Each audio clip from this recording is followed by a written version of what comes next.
On August 14th, an overpass under construction was reported to have suddenly collapsed in Sichuan. Construction workers were crushed. According to the official report, one individual died. Insiders revealed that the collapsed bridge was a vanity project for the 2022 World Conference on Clean Energy Equipment scheduled for the end of the month. Netizens condemned yet another tofu drug project that claimed a person's life. Several videos have been circulating online showing the overpass collapse and construction workers being buried under it. Later, the local Emergency Management Bureau also confirmed the accident. According to China's official media, CCTV, one person died after failed rescue efforts, one was injured, then hospitalized, and one was trapped. At about 1:30 p.m. that day, the trapped individual was rescued and sent to the hospital. However, local informants disclosed in social media groups that several people died in the accident.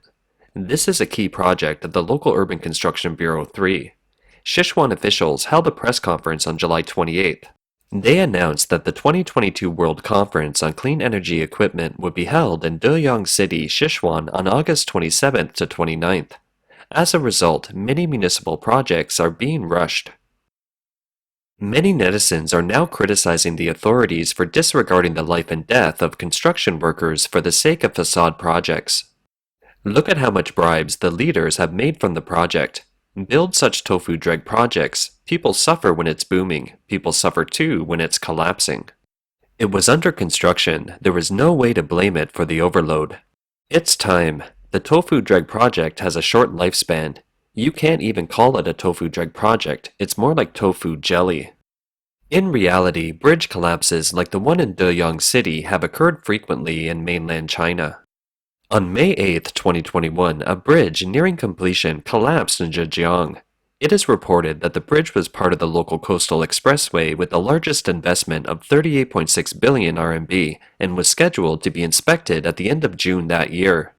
In an incomplete statistic by Apple Daily, between 2010 and 2015 alone, at least 37 bridges collapsed on mainland China, killing at least 182 people and injuring 177, with an average of 7.4 life-threatening bridges per year, with accidents occurring less than every 2 months.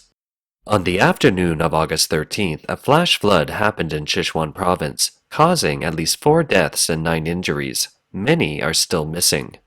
According to tourists on the scene, many visitors were camping and playing in the water before the incident. The flash flood broke out suddenly without warning, sweeping away the camping tents and vehicles in just a few seconds. An online video shows the river surged instantly, and people didn't react fast enough and were swept away. A man, surnamed Shu from Chengdu, was a first-hand witness of the flash flood. According to his account, on the afternoon of August 13th, he and more than 20 colleagues were doing teamwork in the midstream location of Longchao-go, where many tourists were hanging out. At 3:28 p.m., the group suddenly saw a flash flood rushing down from upstream more than 20 meters away.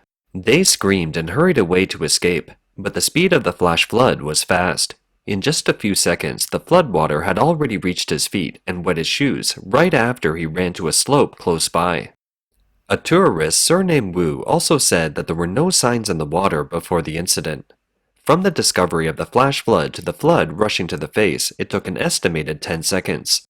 There is a gentle slope behind me. I climbed up and saw people being washed away, but there was no way to rescue them as the water was too fast. According to the local Emergency Management Bureau, as of 7:30 p.m. the same day, the flash flood had killed at least 4 people, seriously injuring 3 others, and slightly injured 6 others. The number of missing people is still being tallied. The general public has questioned the official number of casualties, believing it's more than that. Some tourists raised doubts about the fishy nature of the flood. Mr. Wu, a tourist, told Xinjiang News that when the flood hit, there were no signs in the water. I watched the weather forecast and there was no rain either, he said.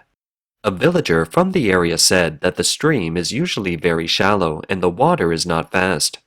I didn't expect the water to rise suddenly on a sunny day. However, according to the official media, CCTV, it was raining in a nearby town, causing the sudden flash flood. At present, many netizens are praying on the social media platform Weibo that the tourists at the scene will survive the disaster.